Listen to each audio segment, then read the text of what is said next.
Hey guys, it's Jerry here again. Hope everybody had a great Thanksgiving. Sorry I'm just now getting back on here. We had a lot of my family and my wife's family over for Thanksgiving, so I've been preparing for the past couple weeks.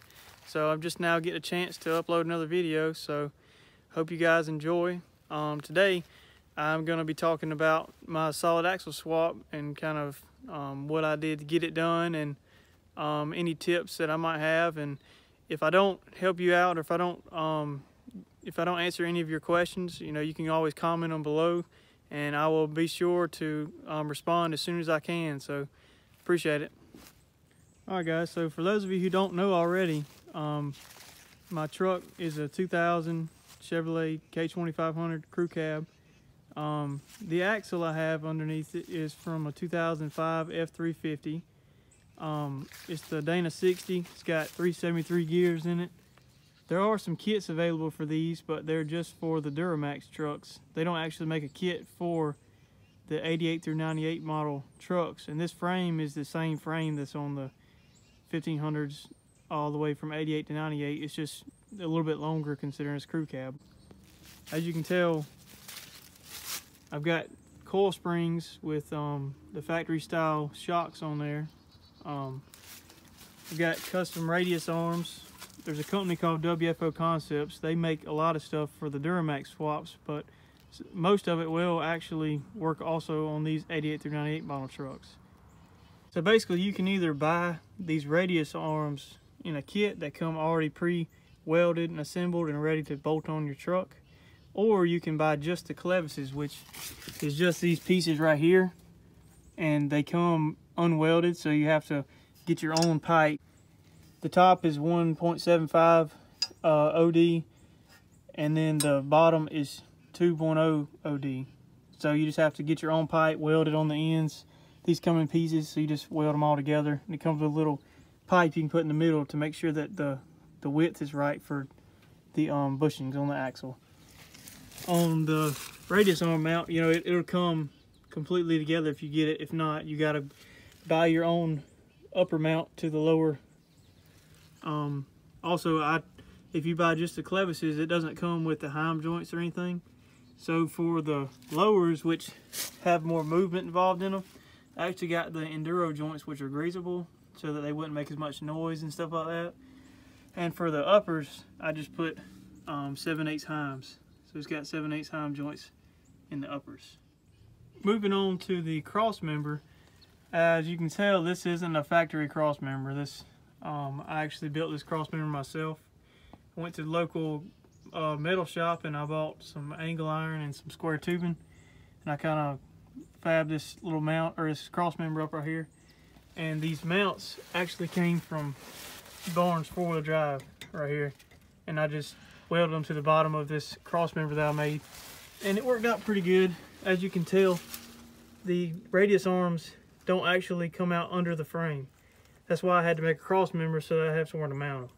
So some people might could angle their radius arms a little bit and make it work, but in my case, I just went with building a cross member, and it actually bolts in where the factory torsion bar cross member bolted in. So I'd use factory holes, just re-drilled them into these angle iron pieces, and it worked out pretty well. I'm satisfied. Now, I've been told by a couple people now that Riot Fab Works is no longer in business, but I don't know how true that is. I haven't looked myself, but these coil buckets actually came from Riot Fab Works, and I'll put the link into the description for all the parts I used. But basically, I got these adjustable mounts. As you can tell, there's 4 bolts. There's one here, and there's 2 more on the other side, and it's got multiple holes that you can use to move the coil mount up and down. So the reason I did that is because these are factory springs from the F350 I got the axle from. So I wanted to kind of make it easy on myself and just use these factory springs, but I didn't know how the height would be. So I got adjustable mounts, that way I could kind of adjust the height to wherever I wanted it. One thing I didn't mention is this little shock tab that's on here. They don't come on the buckets. I'd actually had some spare metal laying around, and I just kind of fabbed that up and just welded it to the side of the coil bucket so that I could retain the factory 250 style shock mounts. Moving on to the steering, WFO Concepts makes a steering arm which actually uses the factory tie rod on the on passenger side, and then it comes with a tie rod for the other side that bolts to a any crossover steering pitman arm or stuff like that. So that's what I use for my steering. You can tell it's in the factory spot. WFO recommends that you keep it a 6-inch lift or lower. Once you go over that, your steering arm gets a little bit too much of an angle on it, and it can cause premature wear on your tie rod ends, on your pitman arm. You know, a lot of your steering components get a lot more wear, even your gearbox. In my case, I have about 8 inches lift on this truck in the front. So to correct my steering angle, I'm actually going to be upgrading to the Reed Racing passenger side steering knuckle, which that will be just this piece right here. You have to move the ball joints into the new one, and it actually is flat right here on top. And WFO makes a steering arm that actually bolts to the top of that knuckle, and it'll take my tie rod from here up to about here. So that will make my angle, instead of being like this, it'll be up here and almost be straight on. Be aware of when it comes to doing a solid axle swap, especially on coil spring setups, is that you have to put a track bar on the truck. That keeps the axle, centered left to right under the truck. And also, it has to be almost the same angle as your steering arm. That'll keep from getting bump steer. For that reason, you have to have your track bar and your steering arm at the same angle, which, as you can tell, mine's pretty close. But when I do upgrade to the high steer kit, I will have to get a higher track bar mount that'll bring my track bar from here to like up here, so that it'll be the same angle as the steering arm. This track bar mount is also designed by WFO Concepts. You have to cut the cast one off that has a little ball joint end on it, and you install this on the frame, and not the frame, the axle, and weld it on. And on the other end, they also sell one that works and it mounts to the outside of the frame. But instead of doing that, I just found one on Barnes 4x4, and I just got a generic track bar mount and used it instead. For my brakes, I just got my factory brake tabs from this truck, and I welded them to the side of the coil spring mount. And then my brake lines are DOT approved brake lines from Off-Road Design, and they're, I think, like 28 inches long, but they work well on the factory Ford calipers. They bolt on there, no problems. I've got all factory Ford brakes. And moving on to the hubs. Now, if most of you aren't aware, these 05 and up axles have 8 on 170 lug pattern. And this truck factory, the rear axle, has 8 on 6.5, which is a standard measurement. This is a metric measurement. So you either have to have wheels that are 8 on 170 in the front, 8 on 6.5 in the back. You have to put wheel spacer adapters on the back to match 170 to have the same front and rear. Or, like I did on mine, you can get new unit bearings that are re-drilled for 8 on 6.5, which the only drawback to doing that is that you have to, every time you need to replace the unit bearing, you have to get it re-drilled, which is kind of annoying. But I already had wheels and tires, and I didn't want to have to change wheels and tires. So for me, the best route was to run the re-drilled unit bearings, and you also have to re-drill the rotors as well. And I have drilled and slotted rotors on here, so it stops pretty well. It's still got the drums in the back.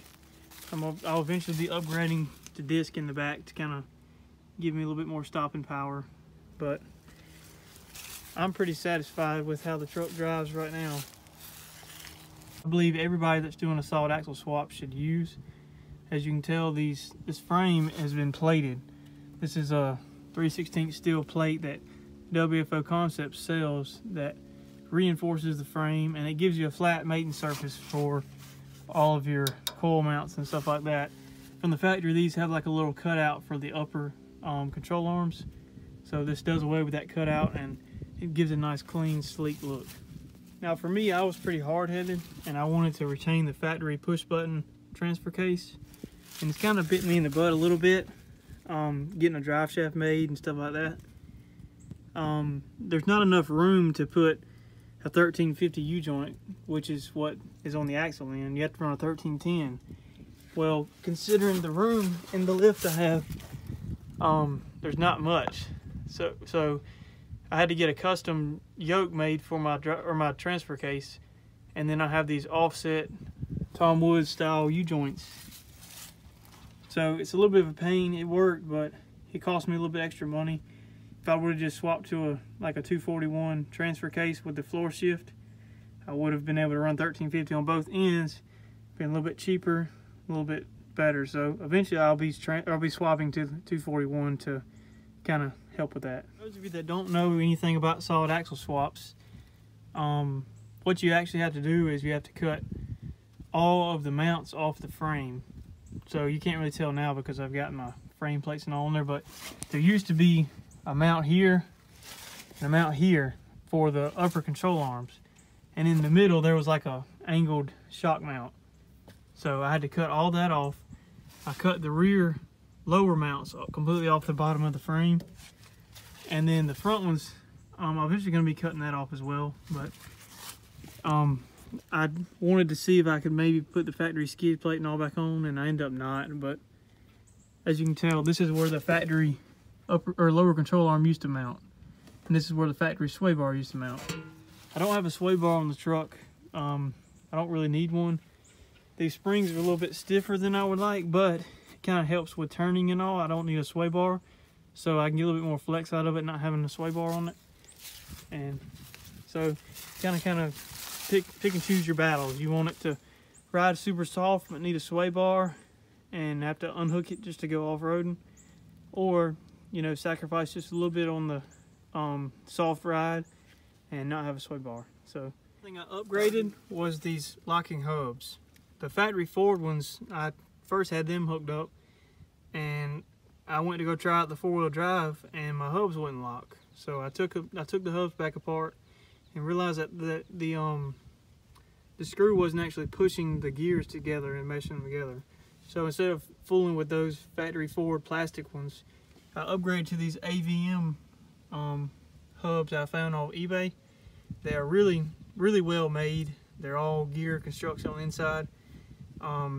Definitely a big upgrade, even for you guys that just have factory Ford trucks looking to upgrade the hubs. These AVMs are really nice, and I really recommend using these. I would do it again on any other swap. So if you guys looking for hubs, AVM's where it's at. Well guys, I hope I answered any questions you might have. If not, you know, just let me know in the comments below and I'll try to help you out. If there's anything else y'all would like to know or see about the truck, you know, I'm open to anything. Just post it below and I'll get back as soon as I can.